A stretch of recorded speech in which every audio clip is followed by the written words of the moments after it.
हरे कृष्णा। जय गुरुदेव, जय श्रील प्रभुपाद की जय।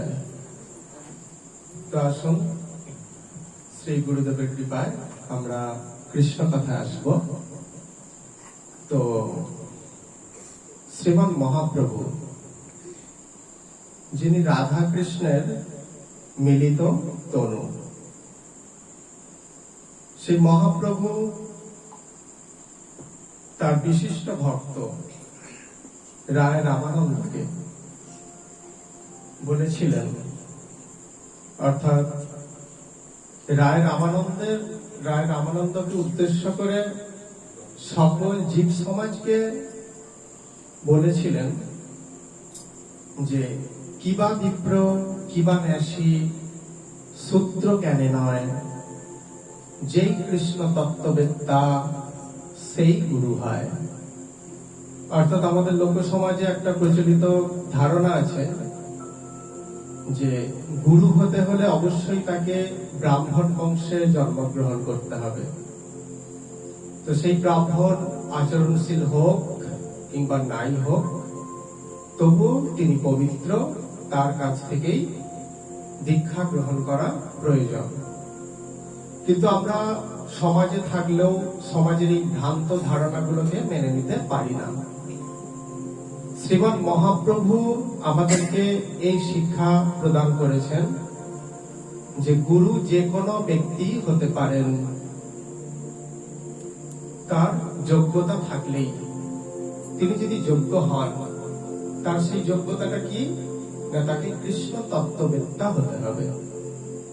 সেই জন্য মহাপ্রভু বলছেন কিবা বিপ্র কিবা ন্যাসী সূত্র জ্ঞানে নয়, যেই কৃষ্ণ তত্ত্ববেত্তা সেই গুরু হয়।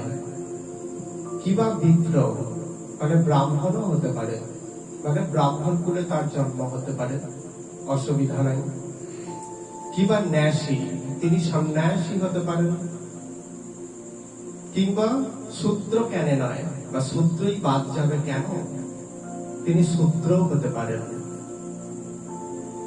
যেই কৃষ্ণ তত্ত্ববেত্তা, এই জড়জগতে আবির্ভূত হয়ে যিনি কৃষ্ণ তত্ত্বকে গুরু পরম্পরায় উপলব্ধি করতে পেরেছেন, সেই কৃষ্ণ তত্ত্বজ্ঞ ব্যক্তি হলেই তিনি গুরু হতে পারেন। আর ব্রাহ্মণ বা উচ্চ কোন বংশে জন্মগ্রহণ করেও যদি শুধুমাত্র পৈতে বা যেটাকে উপবিদ বলা হয়, সেটার উপর ভিত্তি করে যদি আমরা ব্রাহ্মণ বিচার করি, তাহলে কিন্তু সম্পূর্ণ সেটা ভ্রান্ত। ঠিক যেমন হাতে ছুরি কাঁচি থাকলেই বা গলায় একটা টেলিস্কোপ ঝোলানো থাকলেই তাকে ডাক্তার বলা যায় কি? বলা যায় না। তো ডাক্তারের যোগ্যতার প্রয়োজন। ঠিক সেই রকম যে স্কন্ধে উপবিদ ঝোলানো থাকলেই তাকে ব্রাহ্মণ বলা যায় না। তিনি যদি কৃষ্ণ তত্ত্ববেত্তা না হন, তাহলে তিনি গুরু পদবাচ্য নন। এটা কে বলছেন? শ্রীমান মহাপ্রভু। তো শ্রীমদ ভাগবত বলছে নৃজন্মা খিল জন্ম শোভনম। কি বলছে? নৃজন্মা খিল জন্ম শোভনম, মানে নৃজন্ম মানে আমাদের এই মানব জন্ম অখিল জন্মের মধ্যে শ্রেষ্ঠ বা শোভনীয়। অখিল জন্ম বলতে কত জন্ম আছে, পশু পক্ষী কীট পতঙ্গ থেকে আরম্ভ করে কত জন্ম আছে, কিন্তু সমস্ত জন্মের থেকে শ্রেষ্ঠ বা শোভনীয় মানে সুন্দর জন্ম হচ্ছে এই মানব জন্ম।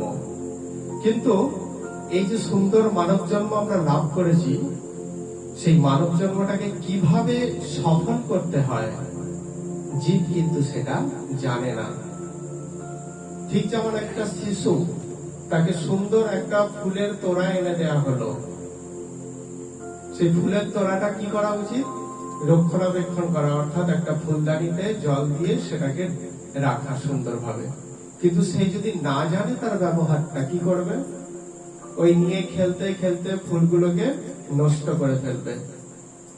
ঠিক সেই রকম জীব জানে না যে এই সুন্দর মানব জন্ম লাভ করে এই জীবনটাকে কিভাবে সুন্দর রাখতে হয় বা বা সফল করতে হয়।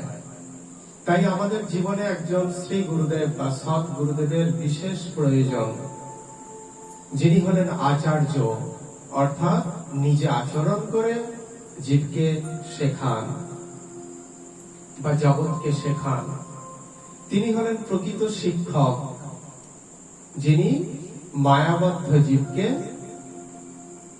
দিব্য বিদ্যা শিক্ষা প্রদান করার জন্যই এই জগতে বিচরণ করে থাকেন। তো মায়াবদ্ধ জীব অজ্ঞানতা যে অন্ধকার, সেখানে বিচরণ করছে। আর অন্ধকারে বিচরণ করলে কি হয়? হোঁচট খেতে হয়।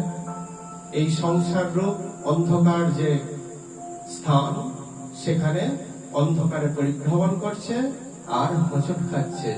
বারবার হোঁচট খেতে খেতে সে ক্লান্ত, সে ক্ষত বিক্ষত। কিন্তু শ্রী গুরুদেব সেই জীবের চোখের সামনে জ্ঞানের শালাকা বা দীপ শিখা দেখিয়ে পথ চলতে সাহায্য করেন। তো তাই আমাদের গুরু প্রণাম মন্ত্রে কি বলা হচ্ছে? ওম অজ্ঞানতিমিরান্ধস্য জ্ঞানাঞ্জন শালাকায়া চক্ষুরুন্মিলিতং येन তস্मै শ্রী গুরবে নমঃ। গুরুদেবের কাজ হচ্ছে এইটা, অন্ধকারে বিচরণ করা, জীবের চোখের সামনে জ্ঞানের শলাকা তুলে ধরো। তাহলে সে দেখতে পারবে কোথায় পাথর, কোথায় গিরিখাত, কোথায় গর্ত। অর্থাৎ সত্য মিথ্যা সম্পর্কে সে জানতে পারবে, আর তাকে এই সংসার রূপ যে ক্ষেত্র, সেখানে কোন রকম হোঁচট খেতে হবে না। তো এইটাই বলা হচ্ছে। আর শ্রী গুরুদেব আমাদের হৃদয়ের অজ্ঞানতা, মলিনতা আদি যা কিছু খারাপ আছে, সেগুলিকে ধ্বংস করেন বা সংহার করেন। তাই তাকে কি বলা হচ্ছে? গুরুদেব মহেশ্বর। মহেশ্বরকে ধ্বংসকর্তা বা সংহারকর্তা। তো গুরুদেব আমাদের হৃদয়ের সেই মলিনতা বা যা কিছু খারাপ আছে, সেইগুলো ধ্বংস করেন বা সংহার করেন তার দিব্য জ্ঞানের দ্বারা, দিব্য আশীর্বাদের দ্বারা। শ্রী গুরুদেব আমাদের হৃদয়ে ভগবত ভক্তি বা শ্রীকৃষ্ণ ভক্তি স্থাপন করেন বা সৃষ্টি করেন। তাই শাস্ত্রে তাকে ব্রহ্মাতুল্য জ্ঞান করতে বলা হচ্ছে। ব্রহ্মাজি কি করেন? সৃষ্টি করেন। তো গুরুদেবও আমাদের হৃদয়ের মধ্যে ভক্তি বীজ স্থাপন করেন বা সৃষ্টি করেন। তাই কি বলা হচ্ছে? গুরু ব্রহ্মা। আবার শ্রী গুরুদেব আমাদের হৃদয়ে যে স্থাপিত, তিনি যে স্থাপন করেছেন ভগবত ভক্তি, সেটা শুধু স্থাপন করেই তার কর্তব্য শেষ করেন না। তিনি কি করেন? সেই ভগবত ভক্তিকে সংরক্ষণ করেন বা লালন পালন করেন। তাই শাস্ত্র তাকে বিষ্ণুতুল্য জ্ঞান করতে বলেছেন।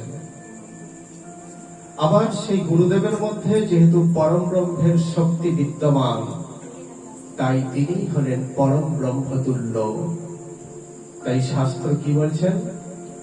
গুরু ব্রহ্মা গুরু বিষ্ণু গুরুদেব মহেশ্বর গুরু সাক্ষাৎ পরম ব্রহ্ম তস্मै শ্রী গুরবে নমঃ। আর কি বলছেন? আবার সেই পরম ব্রহ্ম শক্তি, পরম তত্ত্ব, যা ব্রহ্ম নামে পরিচিত, যা পরমাত্মা নামে পরিচিত, যা সরৈশ্বর্যপূর্ণ ভগবান নামে অভিহিত, সেই পরম ব্রহ্ম শক্তি এই জগতের সর্বত্র বিচরণ করছেন। সেই ব্রহ্ম শক্তির মধ্যেই সমস্ত কিছু অবস্থিত। মৎস্থানি সর্বভূতানি। তো সেই যে ব্রহ্ম শক্তি, সেই ব্রহ্মের বা পরম ব্রহ্মের শ্রী চরণ কমল দর্শন করিয়ে দেন যিনি, তিনি কে? তিনি হলেন একজন আচরণশীল সৎ গুরুদেব। তাই শাস্ত্রে তাকে কি বলে প্রণাম নিবেদন করা হচ্ছে গুরুদেবকে? ওম অখণ্ড মণ্ডলাকারম ব্যাপ্তো যেন চরাচরম তৎপদো দর্শিতম येन তস্मै শ্রী গুরবে নমঃ। কিন্তু এই যে গুরুদেবের কথা বলা হলো, সেই গুরু পদবাচ্য ব্যক্তিটি কে হতে পারেন? গুরু পদবাচ্য হওয়ার জন্য তাকে কোন বংশে জন্মগ্রহণ করতে হবে? ব্রাহ্মণ বংশে, কোন উচ্চ ধনী বংশে, নাকি কোন সম্ভ্রান্ত পরিবারে তাকে জন্মগ্রহণ করতে হবে? তবেই তিনি গুরু হতে পারবেন। মহাপ্রভু কি শিক্ষা দিলেন আমাদের? যিনি কৃষ্ণ তত্ত্ববেত্তা। এখানে কোন বংশের কোন প্রাধান্য নেই, অভিজাত পরিবারের কোন প্রাধান্য নেই। যেই কৃষ্ণ তত্ত্ববেত্তা সেই গুরু হয়। যেমন ডাক্তার হওয়ার জন্য ডাক্তারের বংশে জন্মগ্রহণ করতে হয় না, যারই মেধা আছে সেই পারে ডাক্তার হতে। প্রফেসর হওয়ার জন্য প্রফেসরের বংশে জন্মগ্রহণ করতে হয় না, যার মেধা আছে তিনি প্রফেসর হতে পারেন। তো ঠিক সেই রকমই গুরু হতে হলে শুধু ব্রাহ্মণ বংশেই জন্মগ্রহণ করতে হবে এমন কোনো কথা নয়। গুরু হতে হলে কৃষ্ণ তত্ত্ববেত্তা হতে হয়। এটাই মহাপ্রভু শিক্ষা দিচ্ছেন। তো মহাপ্রভু জাতের কোনো বিচার করছেন না। মহাপ্রভু বলছেন যে এই জগতে কেবলমাত্র দুই প্রকারের বা দুই জাতের মানুষ আছে। ব্রাহ্মণ, এই হেনা তেনা এত কিছু জাতি নেই। এক হরিবিদ্বেষী আর এক হচ্ছে হরিভক্ত। যিনি হরিভক্ত, যিনি গীতাকে শ্রদ্ধা করেন, যিনি শাস্ত্রের প্রতি শ্রদ্ধাবান, তিনি হচ্ছেন যিনি বিষ্ণু চরণে যার মতি আছে, বিষ্ণু বা শ্রীকৃষ্ণের সেবা করার জন্য যিনি উদ্যোগী, তিনি হলেন এক প্রকারের জাত, অর্থাৎ কৃষ্ণ ভক্তের জাত। আর একটা জাত কি? কৃষ্ণ বিদ্বেষীর জাত। তারা কি না কৃষ্ণের বিদ্বেষিতা করা, গীতার নিন্দা করা, শাস্ত্রের নিন্দা করা, সাধুগুরু বৈষ্ণবকে অবজ্ঞা করার জন্যই তাদের এই জগতে আবির্ভাব। এরা হলেন আসরিক ভাবাপন্ন ব্যক্তি বা হরি বিদ্বেষী ব্যক্তি। এই দুই প্রকারের কেবল জাত আছে। যিনি কৃষ্ণ তত্ত্ববেত্তা তিনি গুরু হতে পারেন, আর বাকি তুমি যেই বংশেই জন্মগ্রহণ করো তোমার কোনো মূল্য নেই। অন্তত শাস্ত্র তাকে গুরু পদবাচ্য করেননি। এটাই ছিল আমাদের আলোচ্য বিষয়। আজকে এই আলোচনা এখানে বিশ্রাম দেব। হরে কৃষ্ণ। জয় শ্রীমান মহাপ্রভু কি জয়। হরে কৃষ্ণ। হরি বল হরি। সকলকে দণ্ডবত প্রণাম।